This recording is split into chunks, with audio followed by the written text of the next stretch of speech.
permanently changed how Victory Lane is done at the Indy 500 because the reception was so crazy. Had to bring in state troopers afterwards from 2014 onwards because the reaction was so insane for your win. This is your final Indy 500 of 2023.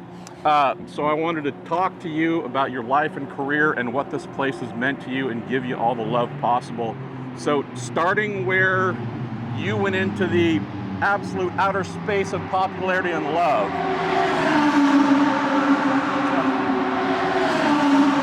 It's a beautiful sound in the morning, isn't it? It's the two-seater. Yes.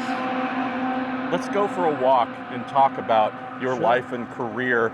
And we're going to come back to what Victory Lane has meant to you in winning this race. But I've been fortunate to know you for a really long time. I think folks know that your life, your family, your mom, your dad, such a huge part of making you who you are. Some folks are a little more self-made than others. You've always said, my parents really helped build me into something big. Tell me about your mom and dad growing up in Brazil. Yeah, I mean, you know, they were a mid-class family. I mean, my dad was a huge race fan. My mom just a typical Brazilian family. And I think, you know, growing up, Dad always tried to guide us to the best of, like, you gotta be somebody, you gotta go to school, you gotta choose what you wanna do. And I think with me, like, if you talk about every athlete, top elite athlete, they started really young and they have to have an influence from somebody. And Dad, I think, with racing, saw a path, saying this is something that he can, and then basically that shaped up my entire life. It's really not just because he wanted me to be a very successful race car driver. I think the discipline to become one, to become a professional athlete, he saw him and Mom, they saw a way to say, all right, this is what you want to be, then you got to have a very, very structured life from the beginning, and basically eating right, sleeping, not partying it, you know, having a goal. And that's what I've been doing since I was 8 years old. And I think, you know, through the sport, that became actually also a way of living. So it shaped me up for the human being that I am today. I might have needed your parents because the eating right, clearly I didn't get that part correct. Sleeping right, yeah, I think I needed some Kanaan influence. You are someone who had an early start in the sport. The part that's always fascinated me, Tony, is you leaving home. So you obviously demonstrated great talent in Brazil, great success there, but instead of staying local and staying within Latin America, North America, you go to Europe. And you go to Europe somewhat young, and you don't go to Europe with mom, dad, friends, cats, dogs. Yeah, Folks know the story of you sleeping on the garage floors there, but that really was you going out in the world on your own. Right, but I mean, to become a race car driver in Brazil, you have to leave Brazil. Yeah. We don't, you know, and if you're an American here, yes, it's IndyCar. If you're in Europe, it's Formula One. In Brazil, you gotta get out of there. So I knew that all along.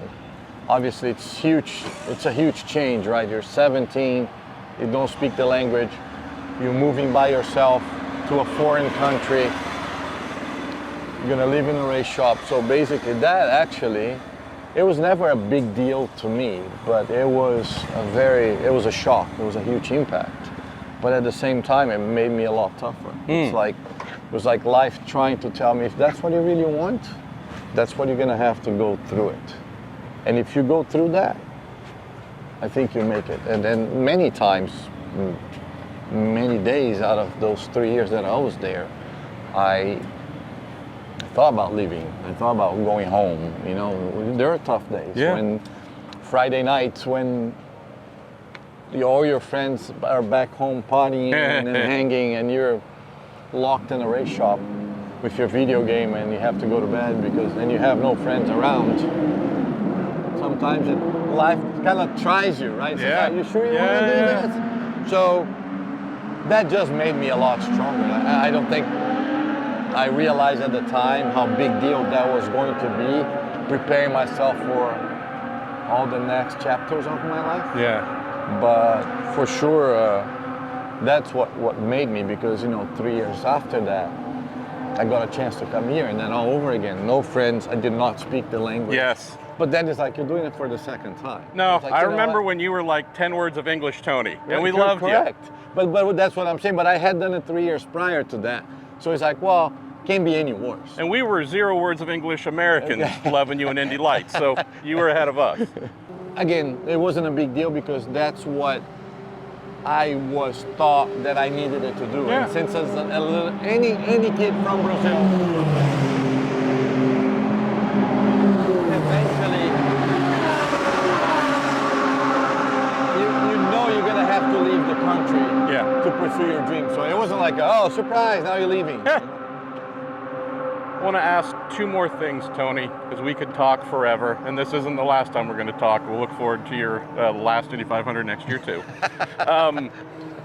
We know a lot about your Indy Racing League career. The 711 livery is one that folks like, and so many other really cool cars, but I was so happy to see you back in the kart era. You coming out of Indy Lights as a champion, whether it's McDonald's livery, Hollywood, you name it.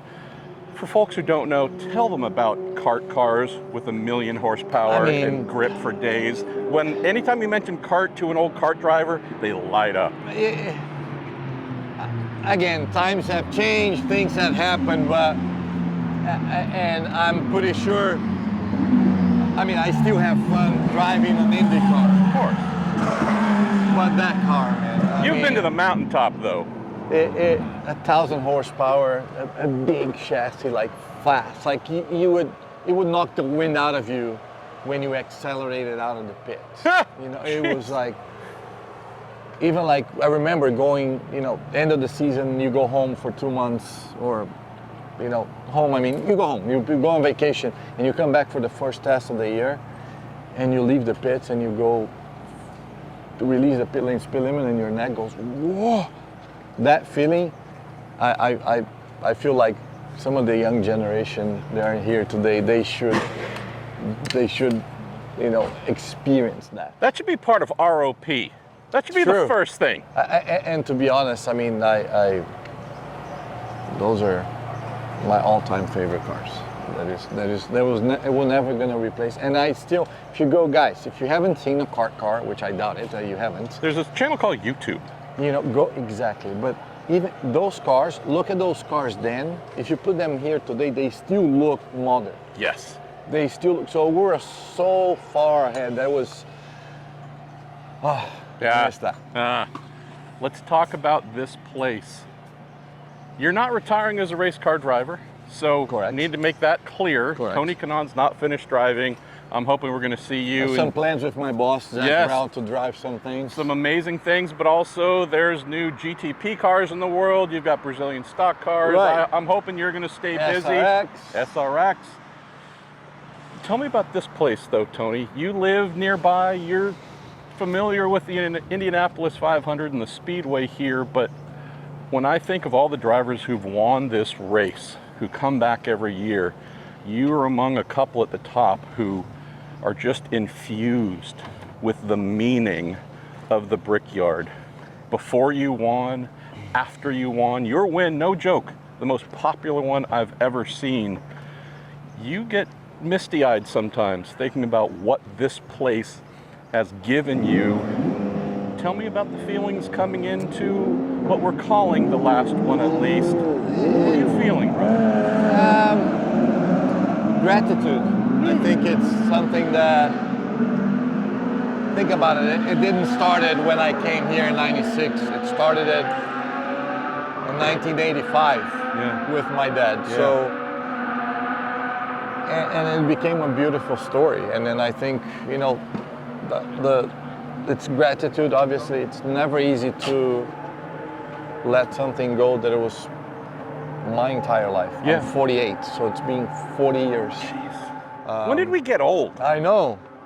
So I'm not sad. I mean, obviously, I'm gonna get very emotional. This place is. I mean, I'm still trying to prepare myself for driver's intro this year because it's always emotional. But this year, I have a feeling that it's gonna be a wreck. Yes. But no, I mean,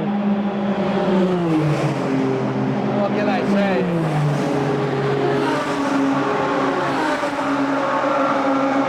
This place made me who I am, and it's not because I won. It made me who I am when I was 8 years old because I said, this is what I want to do.